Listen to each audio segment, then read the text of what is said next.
So here's a quick demo of the clamp valve. The clamp valve itself, the fluid channel going through under the channel, and you can see over here the red thing inside are the clamp, and the tube goes through here, and the clamp will just clamp on it to stop the flow. And the current implementation is 4-channel, and yep, and all the messy wiring, it's basically, but it turns out to be really simple. So the motor only needs 4 pin input from the microcontroller.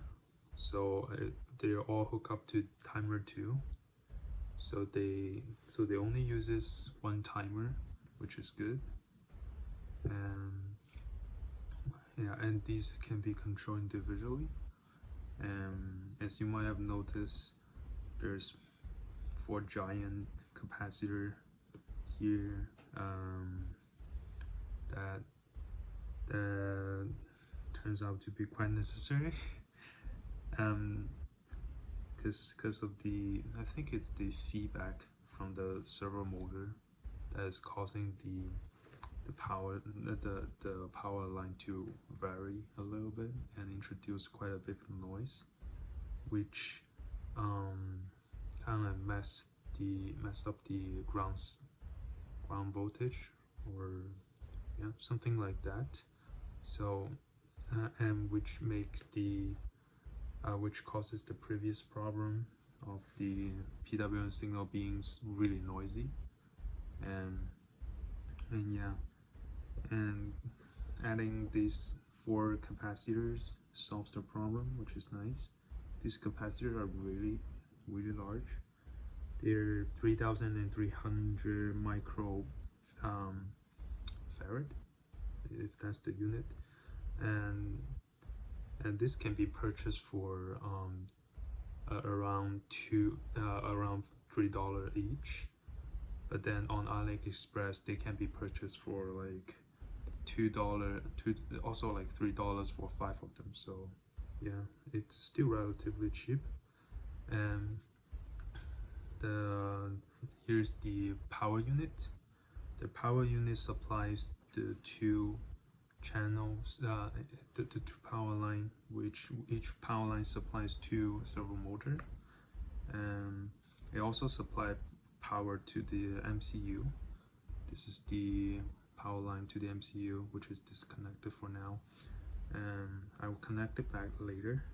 And so the power unit, it's connected to another AC to DC power adapter. The voltage I use is 7.5 volts. It's not really common, but I saw a lot of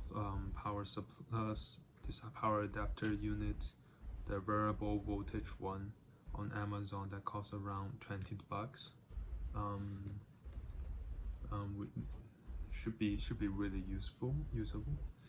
And here is here's everything for the hardware. I'll connect the power to the microcontroller. As you can see, the blinky here just to make sure the microcontroller is working and like completes a cycle. Currently the cycle is good. The clamp valve is just cycling through all the fluid channel. You select 0.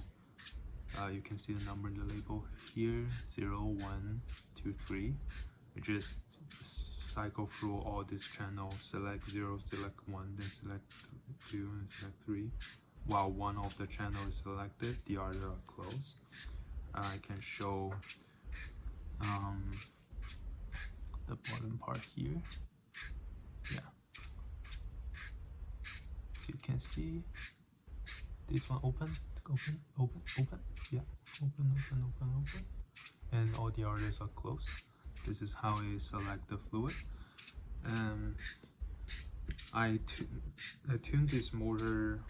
I have to tune this motor in the code for the turning angle, but right now it's pretty much done. I don't know if you can see the fluid. I'll show you guys the coding part later. Right now just a demo for the hardware. Yeah. And squeeze. You can hear the noise of the fluid. Yeah. It's only open for a really brief moment when channel, I believe, yeah, channel 1 is selected. Stop.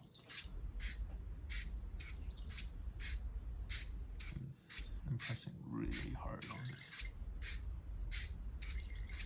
Yep. Stop. And reliability wise, it's pretty good. I've been running this for about 12 hours. It's annoying as hell, and it's really loud and noisy, but yeah, nothing, everything seems to work fine and nothing failed at the moment, which is nice. There's definitely some vibration on the clamp valve itself, but I think it's it's really a minor issue.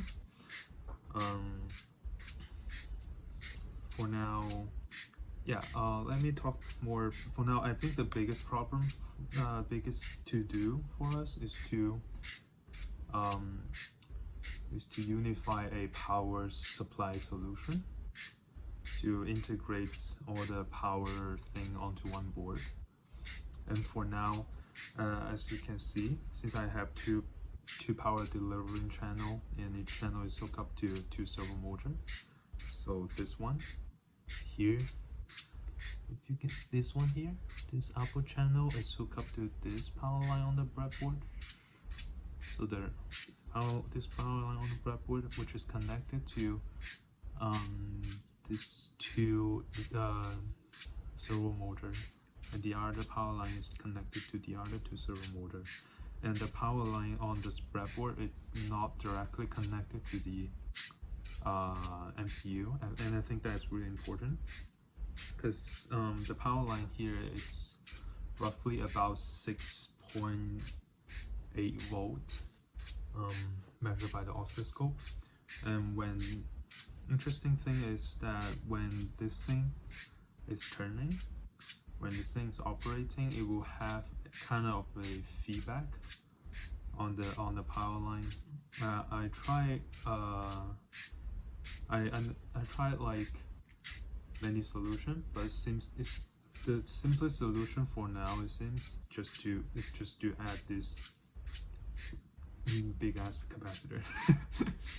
Sorry for the language there, but yeah, these things are big. And I have plenty of them, I think. And yeah, and I think that's it for now.